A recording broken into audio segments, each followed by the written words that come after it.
Hello, everyone. I'm happy to be here with you at the TEDx Berkeley event today. I teach something, an approach to living I call the Peaceful Warrior's Way. But I would like to set a context for what I'm about to share with you, so let me give you a sense of my story in brief.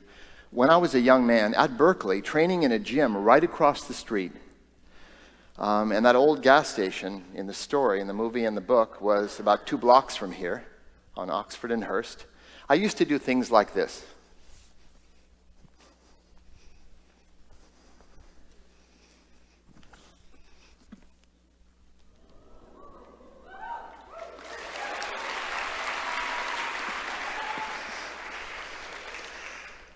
But now I'm into my 68th year on planet Earth, so you won't see me doing much of that anymore. In fact, they've moved my books from the New Age section to the Middle Age section in the stores. But back then, I was focused, almost obsessed with the idea of talent and understanding what that meant. I defined talent as the ability to learn something quicker and easier and rise to higher levels. That seemed like a fair estimation of talent. And I asked, could it be developed? Is it innate or developed? And it seemed to me intuitively, and since research has confirmed, that talent is about 20% innate, body type and so on, for sports. But about 80% could be developed. And I said, back then when I was training as an athlete and when I was coaching at another university down the peninsula, I started working with that idea. What constitutes physical talent? What helps people learn faster and easier and rise to higher levels? And what if I trained a foundation and my athletes developed that before focusing on the skills of gymnastics? So it seemed to me that strength and flexibility and coordination and rhythm and timing and reflex speed and balance all contributed to this ability to learn faster and easier. So for the first year, I trained the athletes in all these qualities. And the team went from the bottom of the conference to one of the top 3 teams in the nation in about 3.5 years. I trained the top U.S. Olympian as well. So my theories did work in practice. And I might still be coaching today. But I was going through some things in my own life outside the gymnasium. And I realized being able to do handstands and somersaults didn't help me much when I went out on a date. And those skills really didn't apply directly when I got married or had children and dealt with financial challenges and career decisions and all the challenges of everyday life we all face. So that's when I started asking bigger questions. How can we as human beings develop a talent, not necessarily for sports, but a talent for living, for the actual changes of everyday life? Now, I've said a few things about my story, but let me acknowledge your story. You have a story as well, and it's your treasure, because no story on the planet is exactly like yours. It's not as if you just have a story, you are a story in the making. You're a novel being written, and you never know what the next chapter is going to be. So I want to acknowledge that. We've all overcome adversity and difficulties in our life. Now, I could be wrong about that, so maybe I can ask for a show of hands. Would you raise your hand, please, if you've experienced physical, emotional, or mental pain in your life? Could I see a show of hands out there? Thank you. Okay, we do have that in common. I think you'd agree, though, that difficulty, that pain, that adversity you may have dealt with, because of that, you're a little bit stronger now, maybe a little bit wiser, and maybe even have a greater sense of compassion and perspective for having gone through that.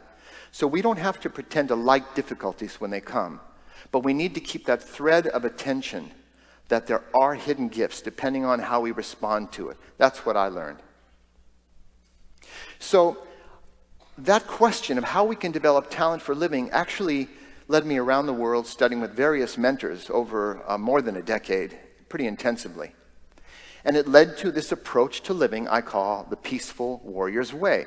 That's not my way. It's not something private to me. It's not a club one needs to join. It's our way, because everyone I've seen is striving to live with a more peaceful heart.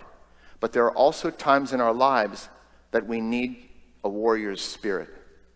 Everyday challenges that call forth that warrior spirit inside of us.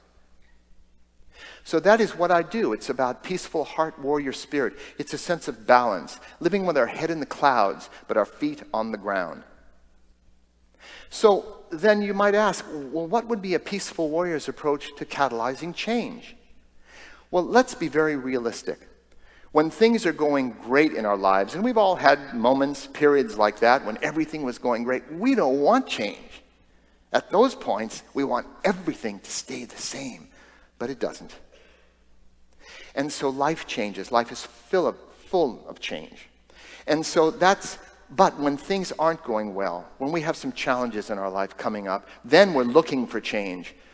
Some of us, it's enough to catch a cold. And we start re-examining our life. You know what I mean? So anytime we face some adversity, some challenge, we start to reflect and look at our lives once again and wonder if we can make some changes. Now, there are two sorts of changes. There's external changes brought about by political activism, changing our technologies, institutions, social institutions. So there's this great tradition of changing the world, improving the world around us. And it's very important.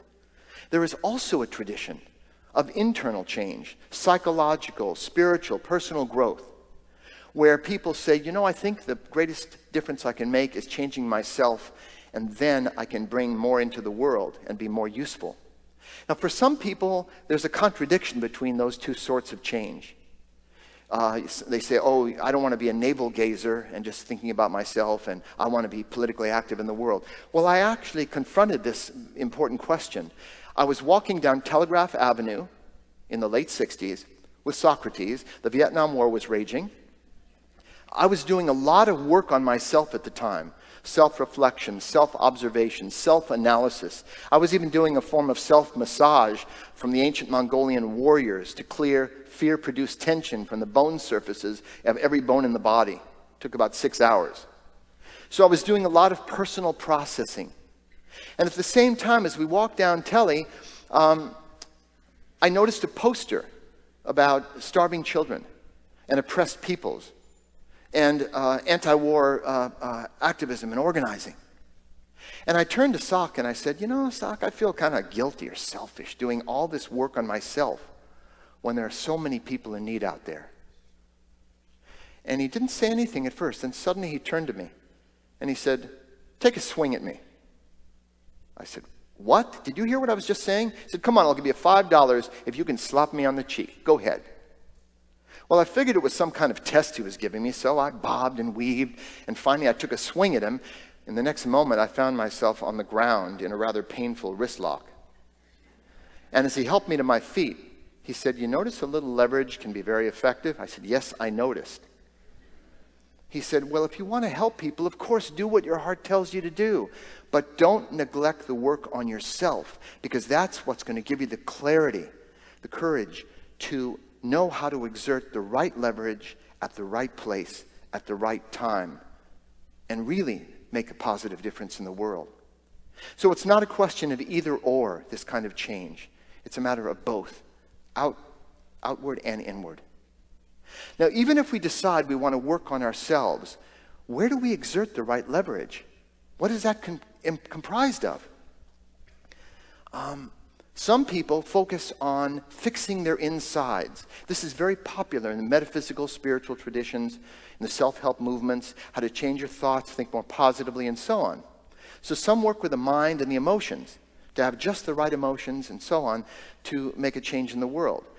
The emphasis that I bring to it can best be explained, I think, by describing two fundamental approaches to change, to doing what needs to be done. And the first approach is very popular. It sounds something like this. First, you need to quiet your mind so you can create empowering beliefs. To raise your self-esteem so you can practice positive self-talk.